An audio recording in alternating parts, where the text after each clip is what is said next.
로마서 3장 말씀 보겠습니다. 로마서 3장 10절에서 18절을 제가 읽겠습니다. 성경에 이렇게 기록되어 있습니다. 의인은 없다. 한 사람도 없다.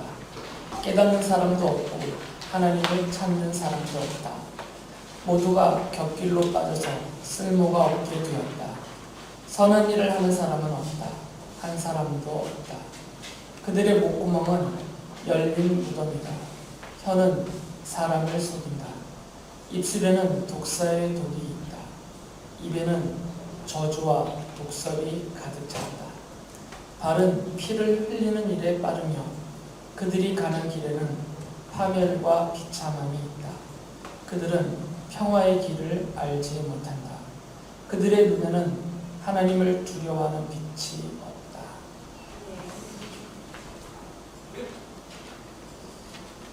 바울은 3장 말씀에서 예수 그리스도의 십자가 복음을 믿지 않는 그런 사람들을 죄 아래에 있다라고 말했어요.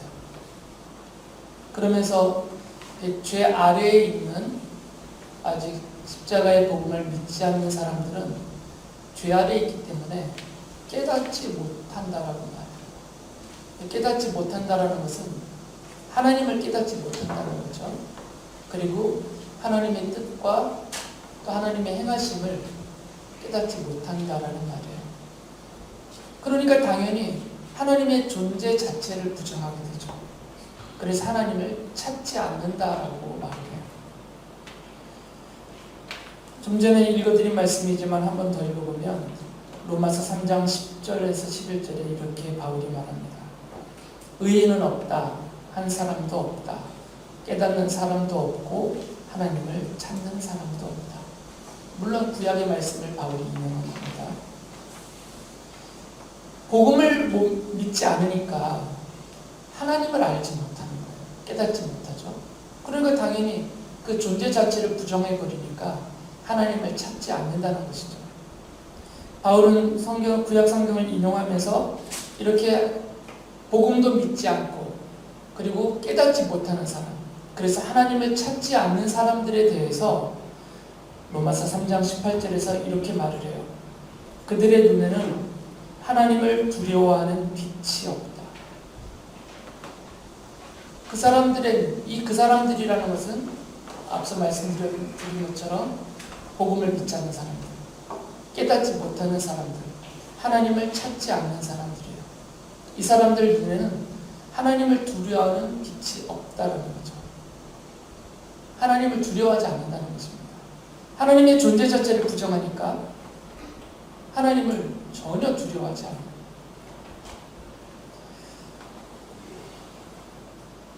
바울이 말하고 구약 성경이 말하는 하나님을 두려워한다라는 말은 뭐냐면 공포심을 말하는 건 아닙니다. 전에도 말씀드렸듯이 저는 개를 두려워해요. 작은 강아지도 두려워합니다. 그래서 민혁이네 개들을 제가 안 좋아해요. 구름이랑 춘식인가? 집사님들이랑 애들은 좋아서 어쩔 줄 몰라도 저는 무서웠습니다. 공포심이 있어요. 저는 개에 대해서 어렸을 때 개한테 거의 물려 죽을 뻔한 그런 경험이 있어서 무함하는 때 그랬거든요. 그러니까 그것 때문에 지금도 앞에 작은 강아지도 보면 막 소름이 돋고 호흡이 가빠집니다. 이건 공포예요. 성경이 말하는 지금 하나님을 두려워하는 빛이 없다 할 때 이 두려움을 말하는 것이 아니고 그거는 공포심을 말해요. 아주 끔찍한 것, 무서운 것, 이런 것을 말하죠. 하나님을 두려워한다라는 말은 뭐냐면 예전 성경 번역에서는 경외한다라는 단어를 썼거든요. 그러니까 하나님을 경외한다라는 겁니다. 이 경외한다라는 말은 그 뜻 안에 공경한다가 들어가 있죠. 존중한다라는 게 있고 높인다라는 게 담겨진 말이에요. 그런데 그분이 워낙 위대한 분이니까 내가 비교할 수 없을 정도로 너무 높고 위대하신 분이니까 그분을 높이는 마음, 함부로 대할 수 없는 마음, 이런 것들을 경외심이라고 그러고요. 좀 전에 드렸던 말씀은 바로 그 두려워하는 빛이라는 말은 그런 경외심을 말해요. 하나님을 안 믿으니까, 하나님을 아예 찾지도 않으니까 하나님에 대해서 이런 두려워하는 마음, 경외심이 아예 없다라는 거죠. 제가 주보에도 좀 써드렸지만, 짧게 썼지만, 두렵지가 않으면 눈치를 보지 않습니다. 로이는 저를 두려워하지 않아요. 어려워하지도 않습니다. 그래서 눈치를 안 봐요. 저와 로이 사이에는 네 거 내 거가 없어요. 제 방에 있는 거, 제 냉장고 안에 있는 건 다 로이 거예요. 맘대로 가서 열 거 꺼내 먹고. 저도 그게 또 이뻐서 계속 사다 놓습니다. 두렵지 않으면 눈치를 보지 않습니다. 인선은 엄마 눈치 안 볼 거예요. 엄마가 두렵지 않으니까. 그런데 아빠 눈치는 볼 거예요. 아빠는 좀 무서울 수가 있거든요. 인서에게. 안 집사님 그래요? 그렇지도 않아요? 거꾸로의 집집마다? 집집마다 거꾸로라고 누군가가 지금 얘기를 했어요. 아, 엄마를 두려워하고 아빠를 안 두려워하는 거예요. 아빠 눈치는 안 보고 엄마 눈치는 본다는 거죠. 그러니까 두려우면 눈치를 보게 돼요. 누가 있는데 내가 그를 두려워하면요, 자꾸 눈치를 보게 돼요. 함부로 말 못하고 함부로 행동 못해요. 그런데 두렵지 않잖아요. 눈치를 안 봅니다. 하고 싶은 대로 말하고 하고 싶은 대로 행동해요.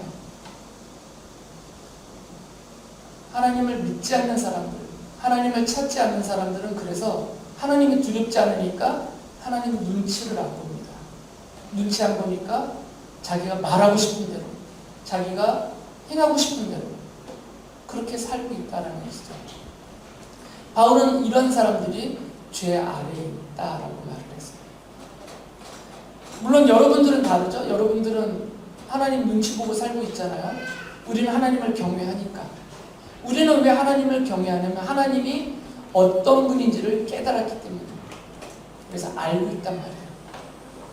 그런데 이 사람들은 깨닫지도 못하고 알지도 못해요. 제가 전에도 말씀을 드렸었는데 우리가 하나님을 믿습니다라고 말할 때는 하나님을 알고 있다라는 고백이에요.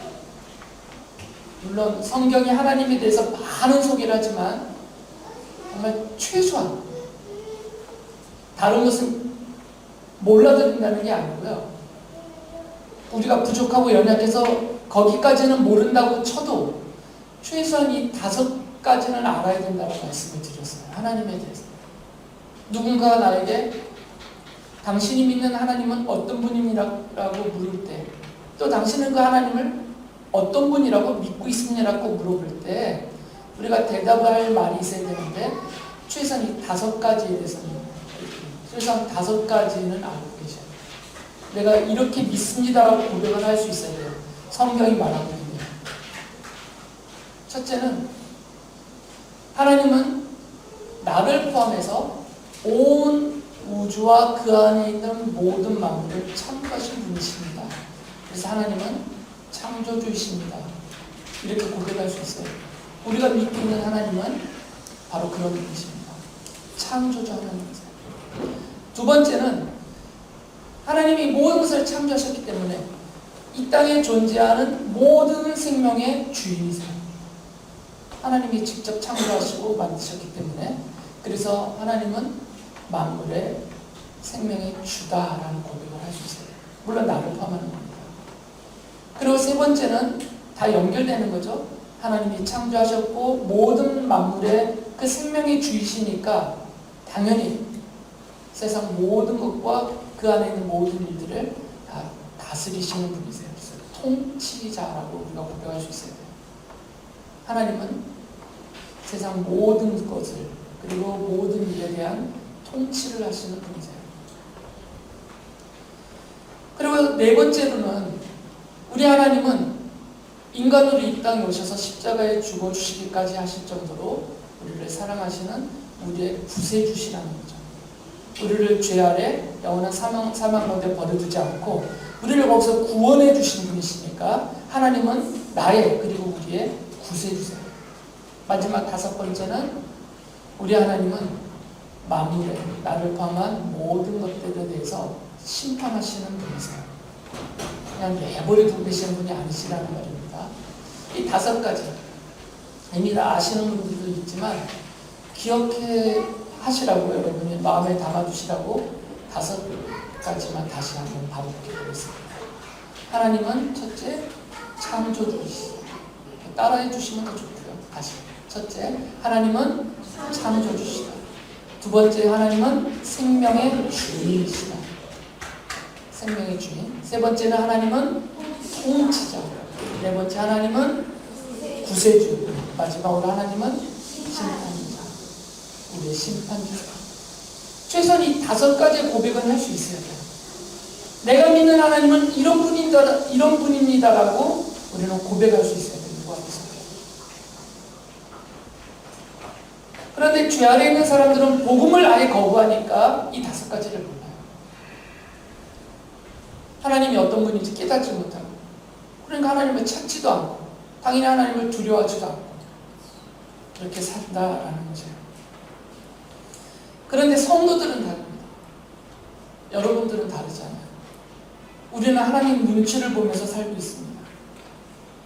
반대로 이 세상 사람들은 복음을 거절하였기 때문에, 하나님을 알지 못하기 때문에 하나님 눈치를 보지 않으면서 자기들 마음대로 살아요. 바울은 이렇게 하나님 눈치를 보지 않는 세상 사람들의 삶의 모습을 네 가지 지적하면서 책망을 해요. 로마서에서 이 사람들이 하나님 눈치를 안 보니까 이렇게 산다라면서 지적을 해요. 책망하면서. 첫 번째는 로마서 1장 25절에서 이렇게 말합니다. 사람들은 하나님의 진리를 거짓으로 바꾸고 창조주 대신에 피조물을 숭배하고 섬겼습니다. 하나님은 영원히 찬송을 받으실 분이십니다. 우상 숭배하는 분이죠. 하나님을 믿지 않으니까, 하나님을 두려워하지 않으니까 하나님 대신에 피조물들을 숭배하는 거예요. 그 숭배의 대상들은 다 어떤 성격을 갖고 있냐면 내게 유리한, 나에게 이로운, 나에게 필요한 대상들을 신으로 섬긴다는 거죠. 이게 첫 번째입니다. 두 번째는 로마서 2장 1절에서 이렇게 말해요. 그러므로 남을 심판하는 사람이여 그대가 누구이든지 죄가 없다고 변명할 수 없습니다. 그대는 남을 심판하는 일로 결국 자기를 정죄하는 셈입니다. 남을 심판하는 그대도 똑같은 일을 하고 있기 때문입니다. 하나님 눈치를 안 보니까 내가 하나님 행세하면서 다른 사람을 심판한다는 거예요. 하나님 눈치를 보면 이렇게 못해요. 왜냐면 내가 심판의 당사자거든요. 심판을 받을 당사자거든요.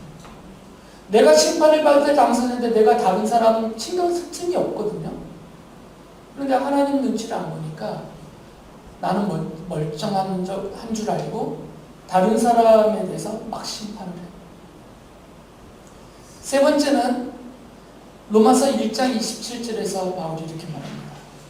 또한 남자들도 이와 같이 여자와의 바른 관계를 버리고 서로 욕정에 불탔으며 남자가 남자와 더불어 부끄러운 짓을 하게 되었습니다. 그래서 그들은 그 잘못에 마땅한 대가를 스스로 받았습니다. 동성애자들만을 말하는 것이 아니고요. 최악의 상태를 예를 듭니다. 하나님을 두려워하지 않으니까, 하나님 눈치를 보지 않으니까 자기가 원하는 대로 온갖 죄를 지으면서 부끄러운 짓을 서슴없이 한다는 거죠. 하나님 앞에서, 사람들 앞에서 부끄럽지 않다는 거죠. 눈치를 보면 부끄러움을 알게 되거든요. 근데 눈치를 안 보니까 자기가 악을 행하면서 불의한 행동을 하면서도 부끄럽지 않은 거죠. 그러면 이런 더 심한, 더 끔찍한, 그리고 더 수치스럽고 부끄러운 짓도 주저하지 않는다는 겁니다. 눈치를 보지 않기 때문에. 네 번째는 로마서 2장 20절을 보면 이렇게 말합니다.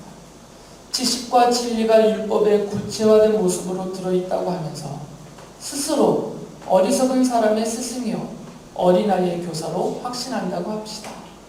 바울은 앞뒤로 쭉 무슨 얘기하냐면 사람들이 하나님을 두려워하지 않으니까 자기 자신을 자랑한다는 거예요.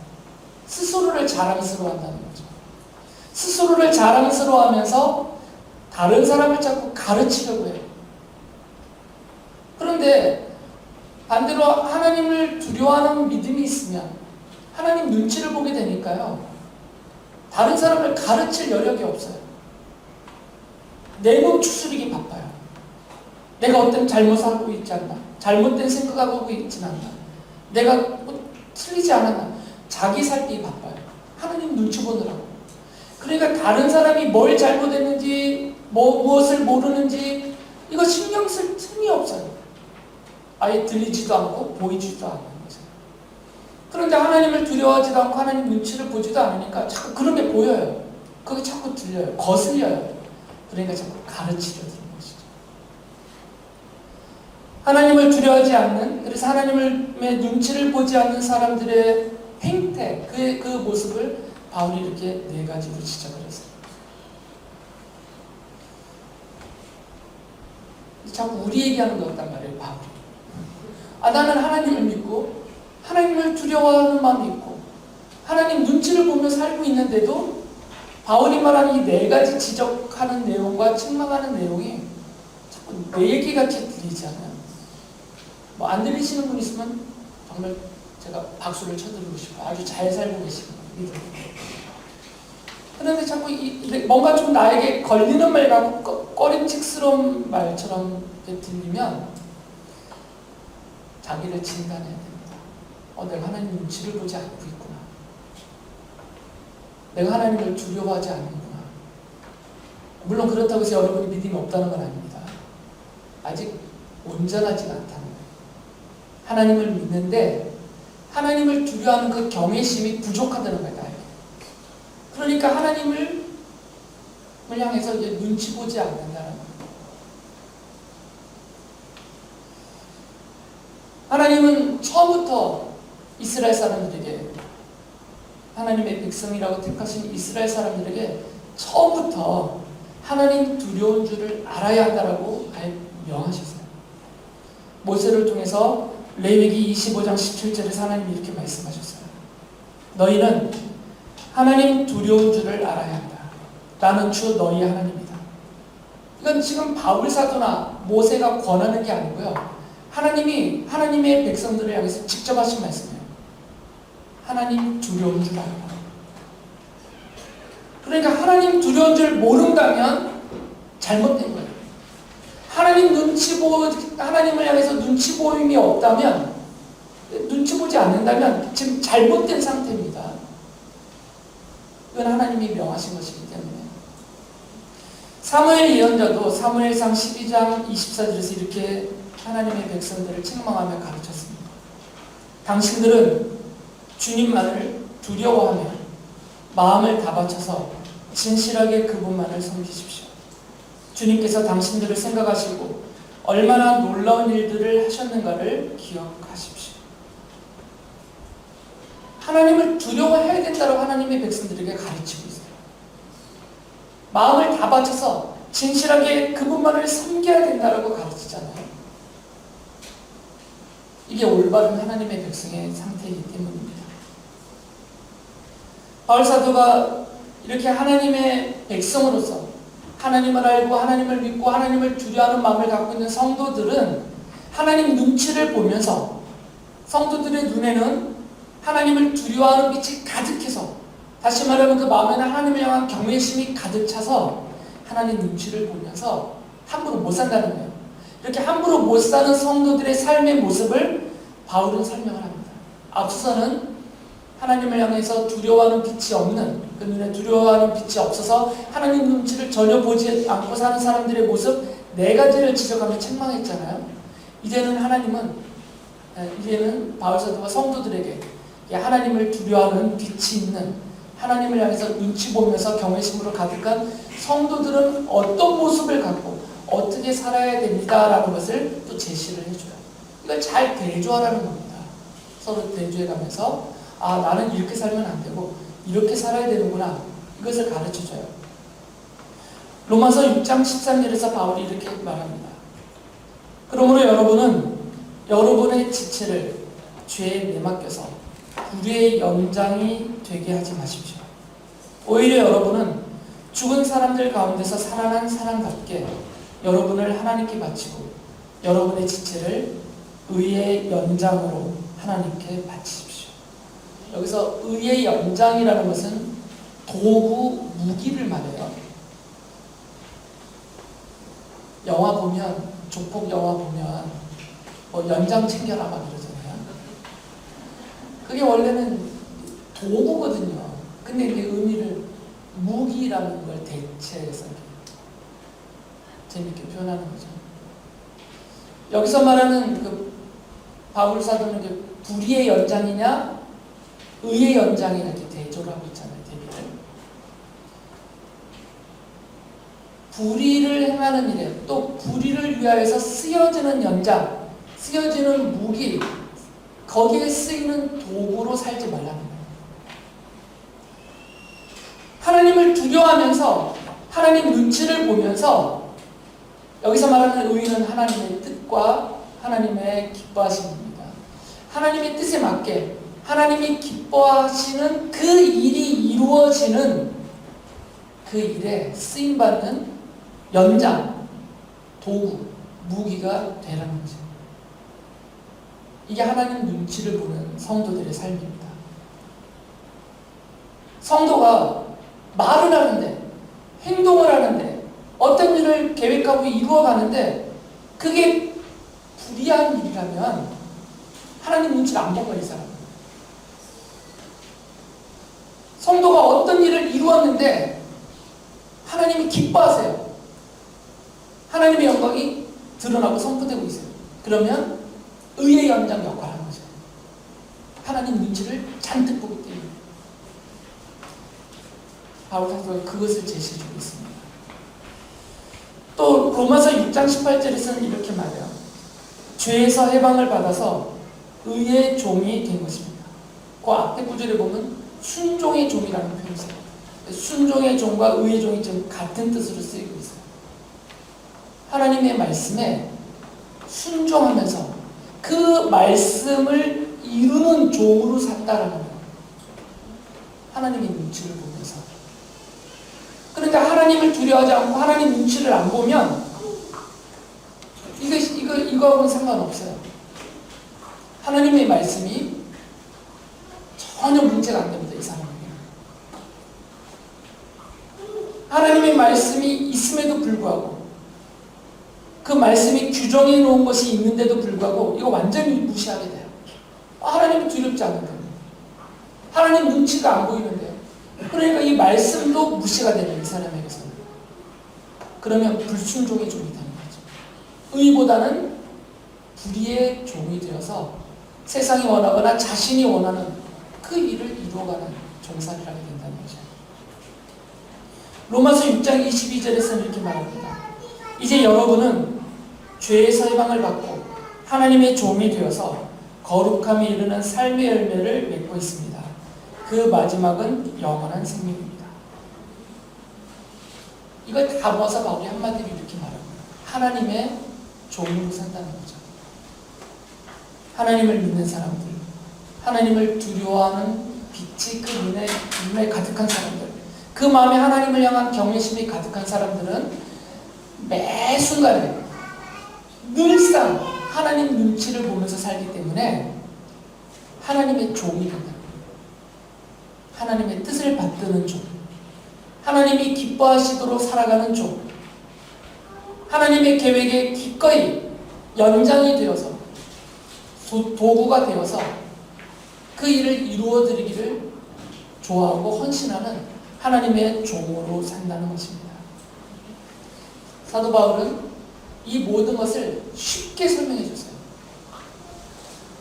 이 종에 대해서는 우리가 좀 거부감이 있으니까 아주 쉽게 그것을 우리가 받아들일 수 있는 말로 바꿔서 말해주세요.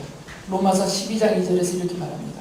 여러분은 이 시대의 풍조를 본받지 말고 마음을 새롭게 함으로 변화를 받아서 하나님의 선하시고 기뻐하시고 완전한 뜻이 무엇인지를 분별하도록 하십시오. 바울 사도는 이렇게 하나님의 종으로, 순종의 종으로, 의의 종으로 하나님의 손에 들린 의의 병기, 의의 도구, 의의 연장, 무기로 사는 삶을 무엇이라고 말했냐면 하나님의 뜻에 따라 사는 것이다라고 말했어요.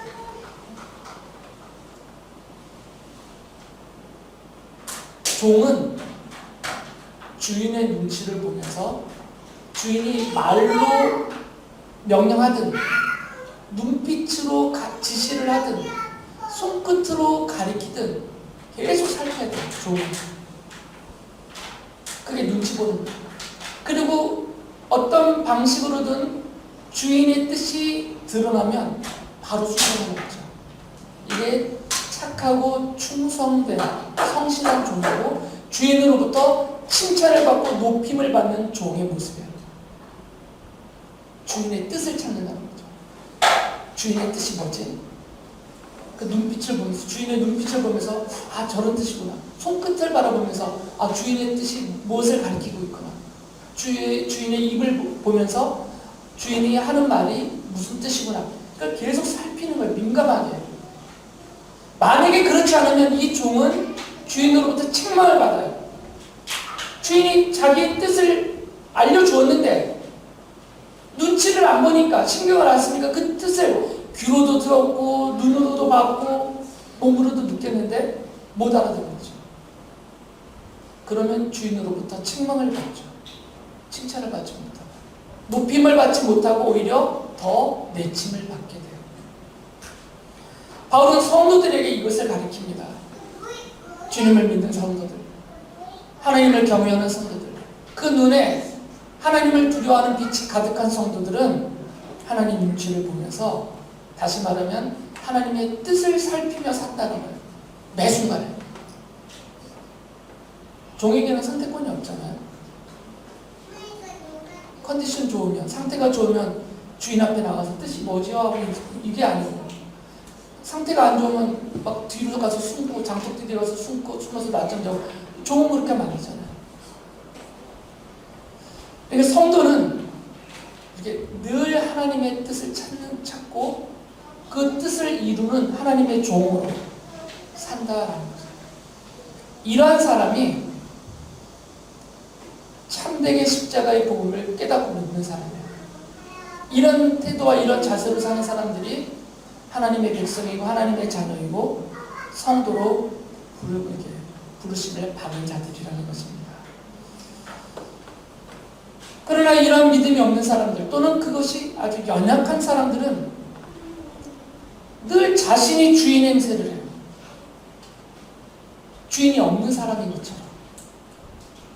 늘 자신이 주인 행세를 하니까 원하는 대로 함부로 막 사는 거죠. 서슴없이 죄도 짓고 부끄러운 짓도 하고 우상 숭배에도 빠지고 온갖 탐욕에 휩싸이기도 하고. 시편 2편 11절에서 시인이 이렇게 권합니다. 두려운 마음으로 주님을 섬기고 떨리는 마음으로 주님을 찬양하라. 성도는 두려운 마음이 있어야 돼요. 늘 하나님 앞에. 꼭 있어야 됩니다. 경외심이 꼭 있어야 돼요. 하나님 앞에. 이거 없으면 성도답게 살 수가 없어요. 늘 하나님을 향한 두려운 마음. 그래서 늘 하나님 눈치를 살피는, 이거는 뭐 구차한 삶을 말하는 게 아닙니다. 하나님이 내 아버지니까, 나의 창조주시니까, 나의 구세주시니까, 내 생명의 주인이시니까, 나를 포함한 세상의 통치자의 심판주이시니까 당연히 그 하나님을 향해서 이런 경외심, 두려워하는 마음을 갖고 그 뜻을 살피는 이 눈치봄이 매 순간에 있어야 돼요. 시인이 그렇게 살으라고 말하거든요. 그리고 떨리는 마음, 경거망동하지 말고 함부로 행하지 말고 두렵고 떨리는 마음으로 하나님을 예배하고 하나님을 찬양하고 하나님을 경배하면서 그렇게 살아야 된다는 것입니다. 성도는 하나님을 향해서 이런 떨리는 마음으로 찬양하며 경배하고 예배해야 됩니다. 그리고 성도는 하나님이 기뻐하시도록 하나님의 뜻에 순종하는 하나님의 종으로 살아야 합니다. 성도는 하나님을 두려워하는 마음으로 하나님의 말씀을 지키면서 하나님의 거룩한 백성으로서 거룩한 삶을 살아야 합니다. 하나님은 이런 성도들이에요. 이렇게 하나님 두려운 줄 아는 그런 성도들을 사랑하시고 약속하신 대로 돌보시며 인도해 주십니다. 하나님은 하나님 두려운 줄 아는 성도들에게 약속하신 은혜와 평화를 넘치도록 주십니다. 그리고 하나님은 하나님 두려운 줄 아는 성도들에게 하나님의 진노와 심판과 형벌을 받지 않도록 용서하시고 은총 가운데 머물게 해주십니다.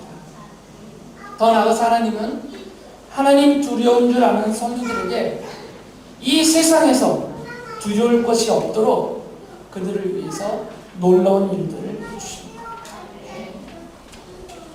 이 말씀을 믿고 하나님 두려운 줄 아는 빛이 그 눈에 가득하고 그 마음에 하나님을 향한 경외심이 가득하여서 늘 하나님의 뜻을 살피고 하나님이 기뻐하시도록 하나님의 종으로서 하나님의 도구로서 기꺼이 헌신하며 살아가는 여러분들 되시기를 바랍니다.